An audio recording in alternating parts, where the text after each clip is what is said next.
Musk or any of those associated with your DOGE effort, do they have any direct access through the government systems to how money is dispersed? No, nothing. No, this has nothing to do also with the federal cutting, with this federal cutting. This is very separate. This is if you don't show up, you don't get paid.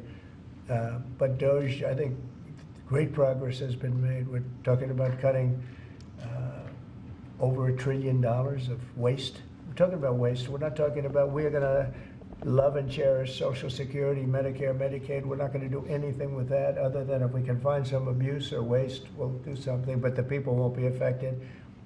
It'll only be more effective and better. And our country, as our country gets richer, the people on Social Security, Medicare, Medicaid, those people are going to be more secure. If Biden had gotten elected, Social Security was going to fail because the country was failing. It was going to fail. The country was going to fail.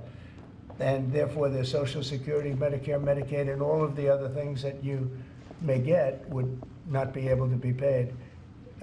Our country's getting very strong, and you see it. I think more progress has been made in the last 2 or 3 weeks than has been made in the last 4 years. I think not only has more progress been made in the last 4 years, it's, I'll call it deprogress.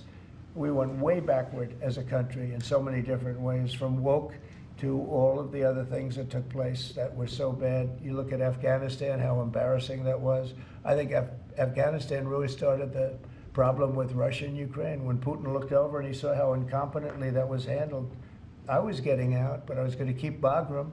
Right now, China has Bagram. I was going to keep one of the biggest air bases in the world. They left it. But other than Bagram, I was going to get out. And I wasn't keeping Bagram for Afghanistan. I was keeping it for China because it's 1 hour away from where China makes its nuclear weapons.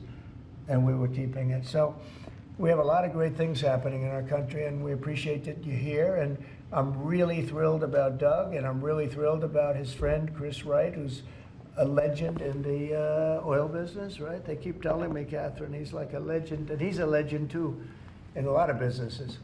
And we have an amazing group of people working with us. There's a man behind me who became a tremendous success. He was not a wealthy man. He didn't start off a wealthy man, and he ended up a wealthy man. And that's a great talent.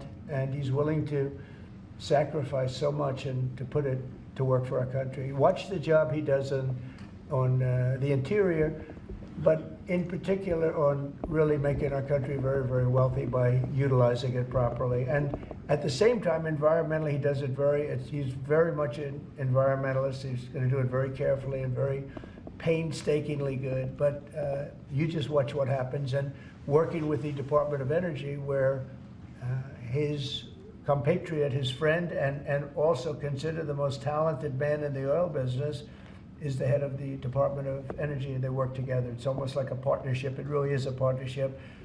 And watch what that does for our country. It'll be a fantastic thing to see. Thank you very much, everybody.